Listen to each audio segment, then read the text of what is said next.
Let's go to Melbourne now and catch up with former Labor Communications Minister, obviously Sky News contributor too, Stephen Conroy. Thanks for joining us again, Stephen. I was really keen to catch up with you to talk NBN. We'll do that in a minute. But first up, look, Victoria's obviously got to deal with this coronavirus outbreak. Everybody's got to focus on fixing it. But it is ridiculous to try and pretend that there shouldn't be some blame going Daniel Andrews' way, given what happened with the hotel quarantine episodes. No, it was clearly been a failure of process and training and execution. And there rightfully should be criticism of that. Just like today at Sydney Airport, where 60 people coming in on a plane to Sydney Airport from Melbourne all got through without being tested by the authorities. So it's a serious breach. Yeah, and the same as with the Ruby Princess. Ruby Princess, exactly. There's got to be some political accountability while we get on with the task and learn the lessons, right? The standard process now appears to be whenever you've got a political problem to immediately call for some sort of inquiry so that you don't have to answer any questions about it. I think that's a flawed approach. I think the public are entitled to still ask questions despite people being given responsibilities. I mean, these aren't royal commissions, though that appears to be the standard political tactics on both sides of politics when they want to avoid answering hard questions at key moments. Now, in both of these circumstances, lives are at stake. So it is probably more important, despite your desire and mine, frankly, to understand what's gone on and more importantly, to ensure that the lessons are learned so they don't happen again. That's what the public really wants to know. They'll accept the mistake. They won't accept people pretending there wasn't a mistake. They won't accept that there is no accountability, and they won't accept that you haven't learned from the mistakes. So what you have to demonstrate immediately is these mistakes that have led to these terrible outcomes. I mean, Melbourne is now locked down because of a failure of quarantine around these hotels. There's no way you can get past that. But what they want to know is it's not going to happen again. The pain that Melbourne businesses and Melbourne families are going to suffer over the next 6 weeks and the discomforts, which are, albeit better than the alternative, but they want to know it's not going to happen again. Yeah, well said. And these lessons being learned aren't being learned for the next pandemic or for the next crisis. They're being learned for next week and for next month because we're dealing with this every day in this country, a changing situation. On that, though, then what about your former Prime Minister, Kevin Rudd, sort of seeing any criticism of the Andrews government as some sort of Murdoch media conspiracy? I mean, has the guy completely lost his marbles, and is that helpful to national debate?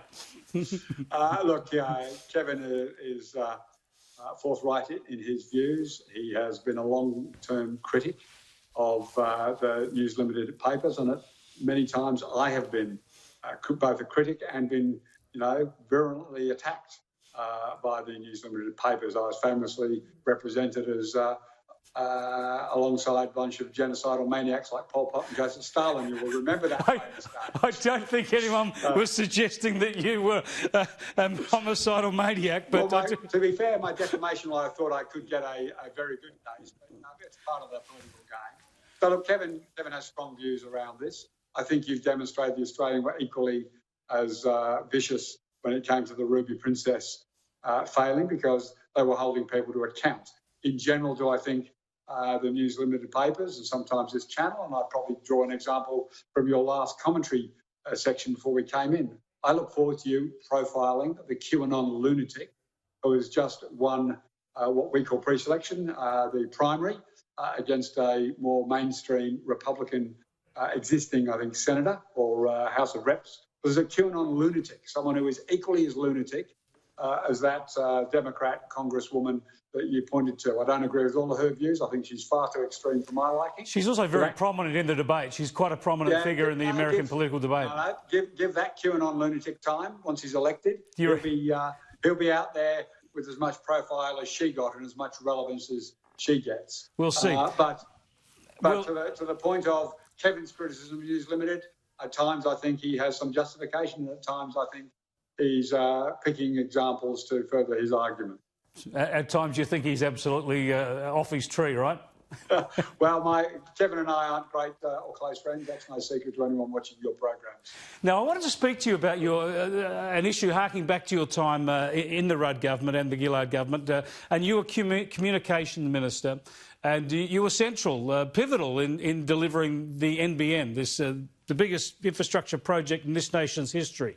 When you read on the weekend that the NBN is built out, it's finished effectively, what was your response to that? Is that a fair assessment, or is this not the same project that you envisaged?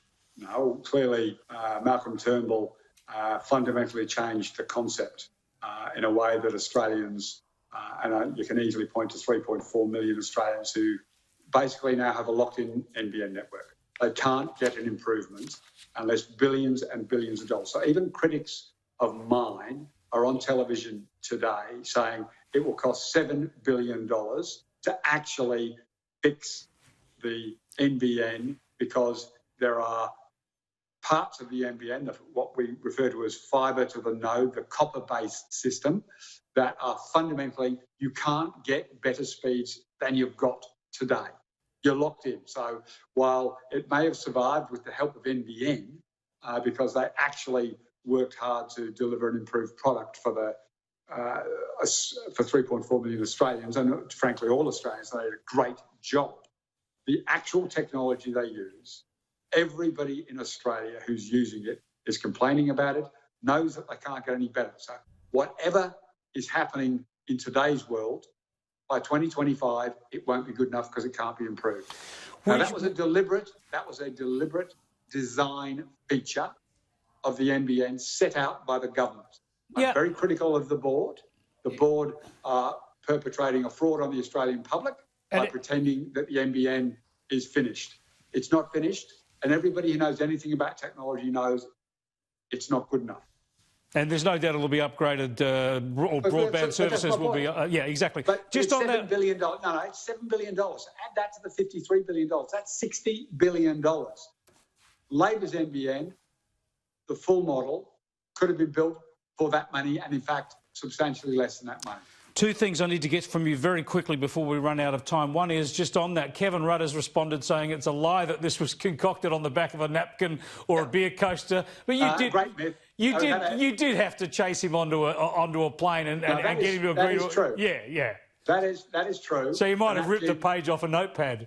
No, there was a very substantial report that we were briefing him on, done by my department. Malcolm did well. You know, in politics, you try and create a mythology. Malcolm did a great job of creating a mythology around the beer coaster, the napkin, whatever you want. Otherwise, you could auction that beer coaster for a fortune. No. If it existed, you probably could. Now, finally, back to a very serious issue too, is China's response to Australia's travel warning. Australia warning our citizens now that if you're travelling in China, you could be arbitrarily detained. China rejecting that.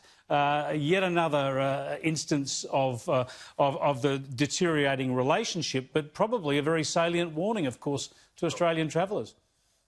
Look, no question. The relationship with China is in a difficult place. It's in a difficult place because of the behaviour of the Chinese government, not because of anything the Morrison government has done. They are absolutely filthy that we have stood up to them on the rollout of the 5G network, like I did on the NBN, and not allowed Huawei to be included. They are filthy about our criticism around them breaking their international treaty obligations in Hong Kong. They're filthy in us standing up to them in the South China Sea, where they've, in breach of the international ruling that was made, saying that they have no claim. And so the Chinese have decided they want to punish Australia. I think it's disappointing that the Australian Embassy have clearly got enough intelligence and our security services have clearly come to the conclusion that Australians are at risk. The fact that, coincidentally, Australians suddenly put on the death penalty potential.